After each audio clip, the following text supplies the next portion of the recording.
Hello, welcome to News English from Nai radio and television station. Here comes our news today. On November 28th, under the leadership of Vice Chairman of the National Assembly Nguyễn Đức Hải, the Vietnamese National Assembly discussed the draft law amending and supplementing a number of articles of the law on asset auctions. One of the issues that many delegates are interested in is the issues of auctioning assets of great value and difficult to value such as land use rights, mineral exploitation rights, forest use rights, forest lease, and so on. This asset auction is very different and has many shortcomings that need to be researched and supplemented with stricter regulations. Some delegates propose that if the auction winner fails to pay after a certain period of time and cannot prove the reason for force majeure, they will be fined an additional payment with additional sanctions for administrative violations. The penalty can be 30% to 50% of the contract price.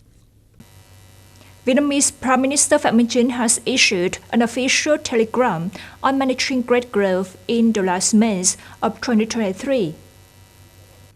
The dispatch requests the State Bank of Vietnam urgently and comprehensively reviews the credit granting results of the system of credit institutions to the economy to have timely, effective, and visible measures to manage credit growth. The State Bank of Vietnam needs to ensure adequate supply of credit capital to serve the economy and safety of the credit institution system. According to the latest data from the State Bank, credit as of November 21st increased by 8.09%. To stimulate credit demand, many banks have offered incentive packages to reduce loan interest rates for both old and new customers. The Ministry of Labor, Invalids and Social Affairs recently issued a document requesting the Department of Labor, Invalids and Social Affairs of provinces and cities to report on the situation of wages, tax bonuses, and labor relations in enterprises. The document requires the Director of the Department of Labor, War, Invalids and Social Affairs to direct the implementation of guidance and support for businesses in the area, to coordinate and discuss with grassroots trade unions, to review labor contracts and labor agreements, to implement salary, bonus, and other regimes and policies for employees. Enterprises develop bonus plans based on production and business results in 2023.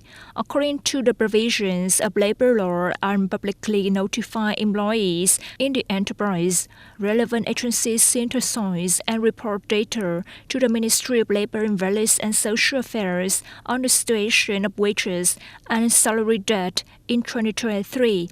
Bonus plan and labor relations situation in the enterprise before December 25th.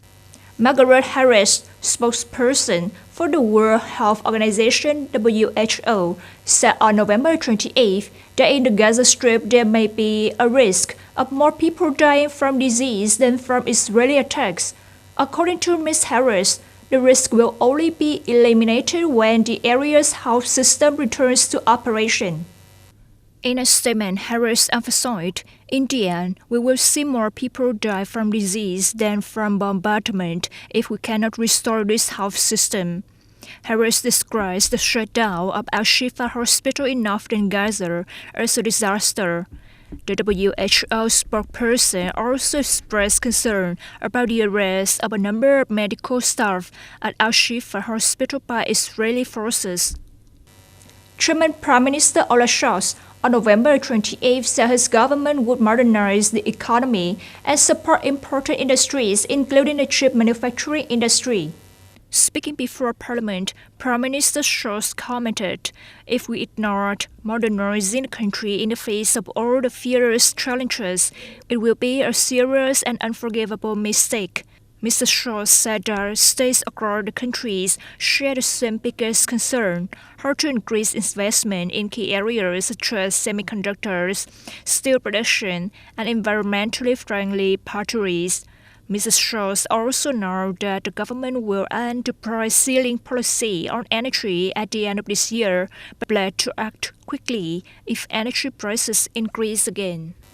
That's all for News English for today. Join us and goodbye.